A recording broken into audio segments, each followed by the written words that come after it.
You're with Reverend Dr. J.W. Morrison, theologist, Gosford, Central Coast, New South Wales, Australia.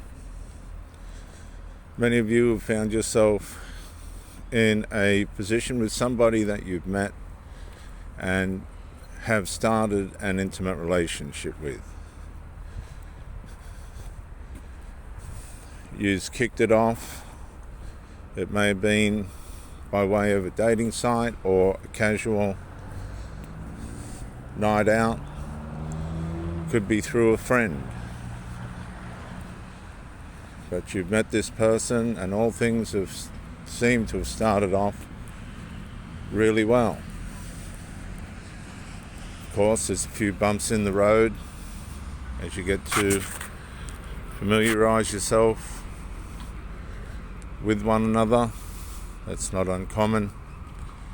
And you work through those things by way of what you know about life and experiences in relationships and theirs.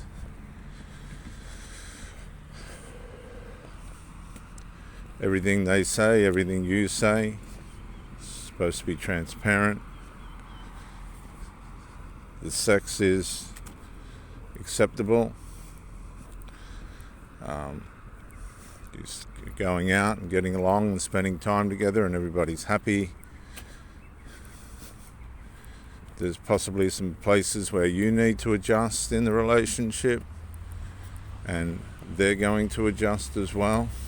Adaptation is always a part of a growing relationship, and it's usually the ongoing part of a relationship, because if we get too comfortable, we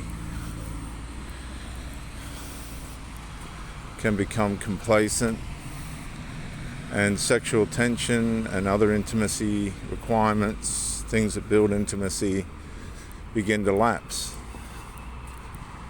But this isn't the problem this time. There's something more sinister going on.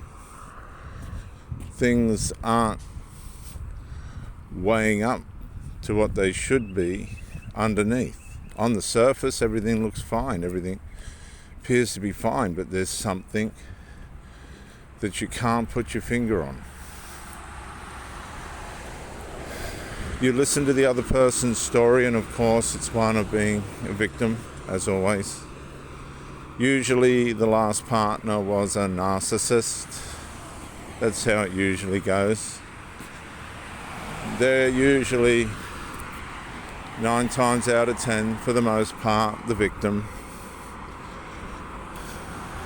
It's never the other partner's fault. I mean, it's never, the person that you're seeing's fault. And then the closer you get, the further into the relationship you get as you're moving along, you start just to get micro pieces of information that aren't lining up with the original narrative of how that person's life played out.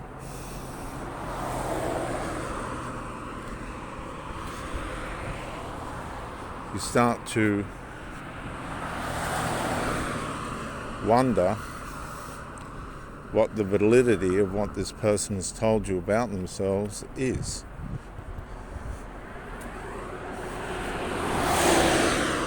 But being an empath type of person with a tweak of codependency, possibly, but not unwise to the wiles and ways in which a relationship can work against you, knowing that how they can work for you. You are now at the age of 40, 45, 50, and should have it pretty well worked out at this point as to the kind of person that you're dealing with. All of a sudden, the poetry texts, poetry that would make William Shakespeare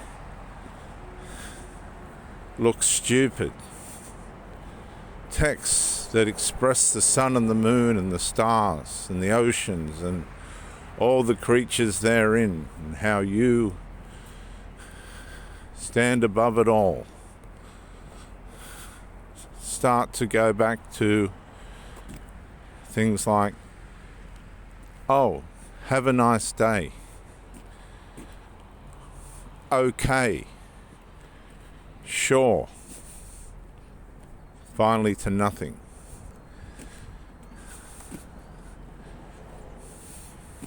Appears that the poet wasn't quite the book writer, as it were. A few paragraphs will do. You start to feel a distance. You start to feel as though you're being used as a convenience. And the truth of the fact of the matter is, you are. But you don't want to think of it like that. You don't want to go down that road, because that would take away your new shiny toy. So you ignore the red signs, the red flags, the alarm bells. It's not that the person's bad, it's just that this person is not fit to be in a relationship. You're being used as a form of supply. And that means you have been connected to a covert narcissist. Now, many of you don't understand narcissism, the way in which it works, the damage that it does, and other such things. And you think I'm out early. Look at this guy. There's a guy paddling out there already. Wow.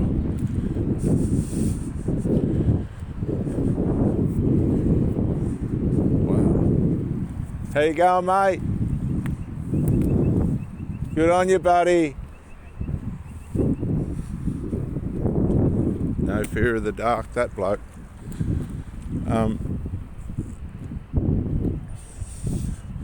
What a lot of people think of the narcissist solely as someone that yells and screams and abuses and degenerates into somebody that just completely takes someone for granted. Well, to some degree that's correct. But there's another element of narcissism that is very passive-aggressive, covert.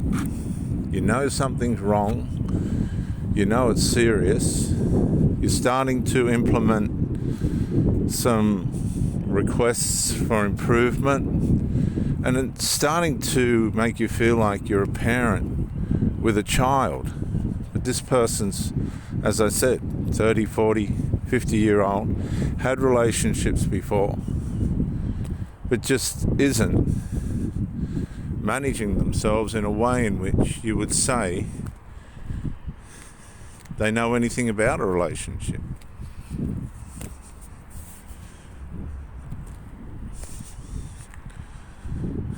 You notice that their commitment, it really is starting to dwindle.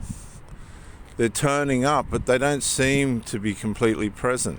All of a sudden, you're being distanced from visiting them at their place. It's all becoming very distant and very uncomfortable. The texts, they've stopped. There's no phone calls or anything like that unless you make them. You start to lose confidence in this person, but given your determination, you apply strategies that you know will be complementary of the relationship, but nothing seems to work. Now you get a sense that you're trying to be conditioned into a way of behavior that doesn't reflect a healthy relationship at all. And all of a sudden this person's got habits and behaviors that really just don't fit your value system whatsoever. And you're starting to wonder, hang on a sec, who, what, how?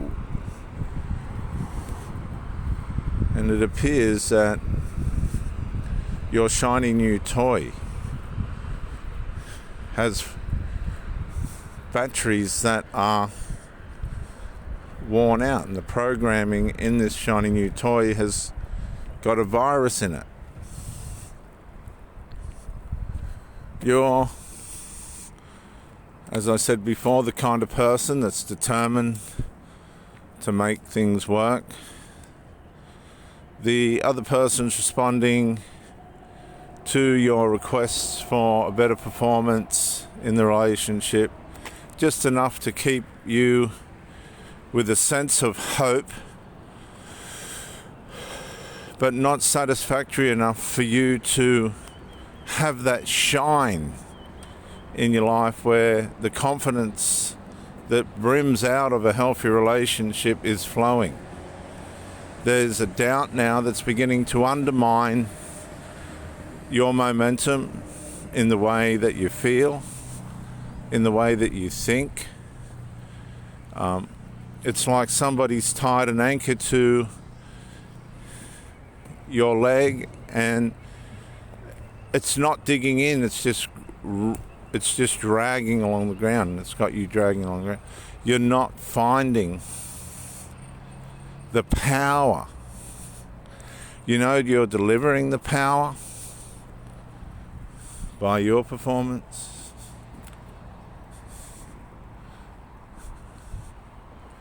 You know you're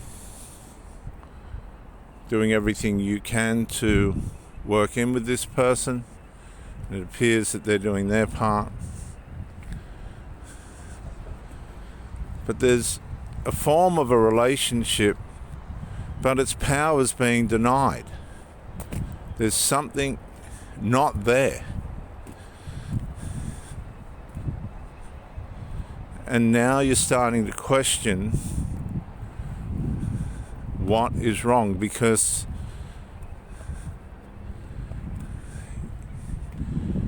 you're getting mind pain, loss of memory. You're not getting the emotional impact from this person that you should. And then you realize that their focus, their emotional focus, post-intimacy, is not towards you. It's towards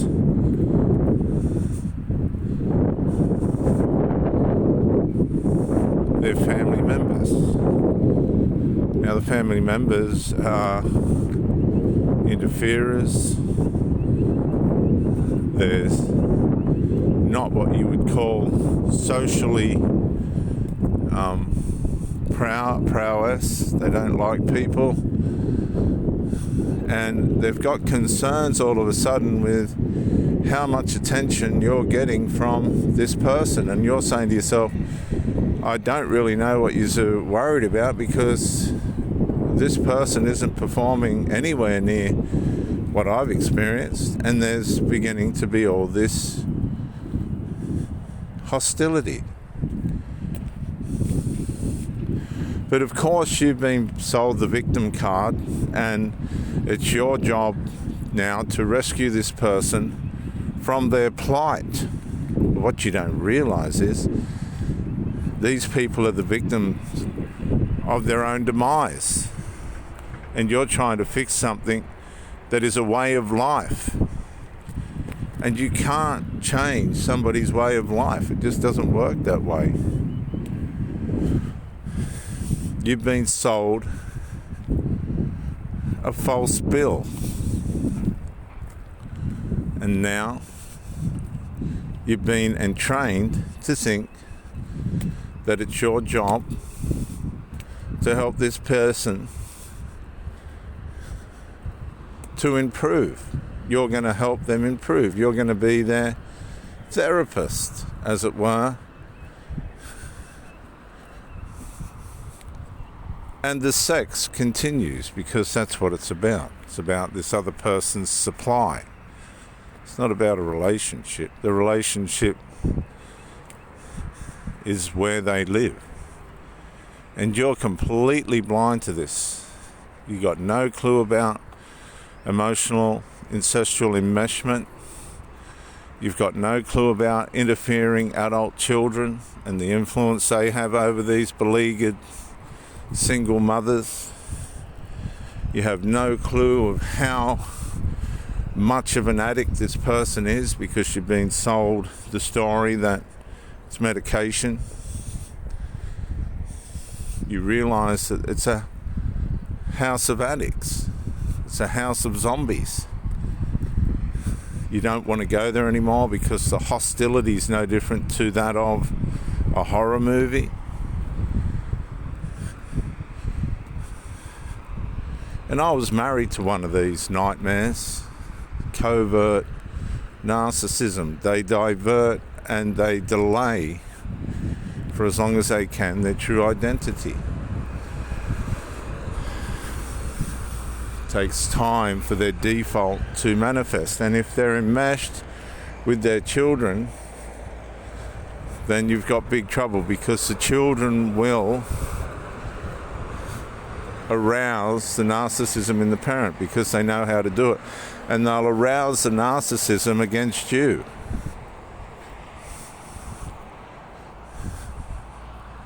Because these people know that there's an element within the person that you're with out of that tribe that needs intimacy, and intimacy that they can't give. So they'll allow credence to the fact that the family member needs to have a supply of intimacy, that the family member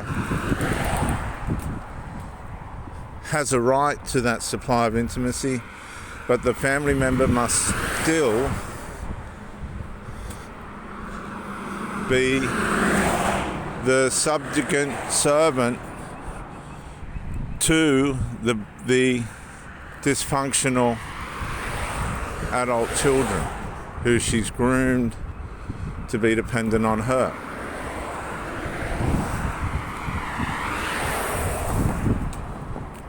You detach, don't you? You detach, don't you? You don't go any further. You detach. You state your case and you watch what happens. It's not long before you realise these people don't change. They can't change. They've had every opportunity in life over and over again to get the message, but they line themselves up with people usually not unsimilar to themselves so they can all go down the tubes together. But what happens is every now and then one of these malignant, covert narcissists will meet somebody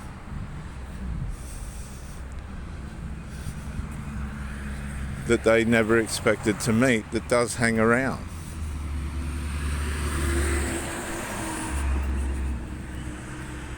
But the sad fact of the matter is they don't know what to do with that person. It's not a part of what they expected. And even the covert, malignant, pathological narcissist will become fascinated with how the other person's lived and why they're strong and how they do what they do. But the pathological, malignant, covert narcissist can't adapt. They can mirror with words and superficial actions, but they can't adapt to the discipline, the perseverance, the understanding, and the resolve of this person that they've met.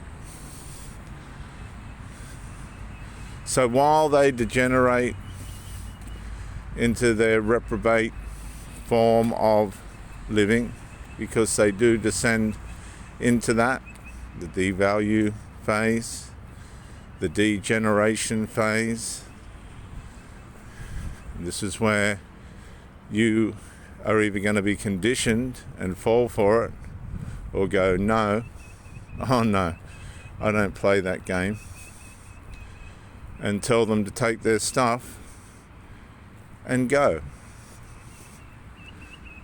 They know they've been exposed. They know they've been caught in their weaknesses, in their real self, and they leave.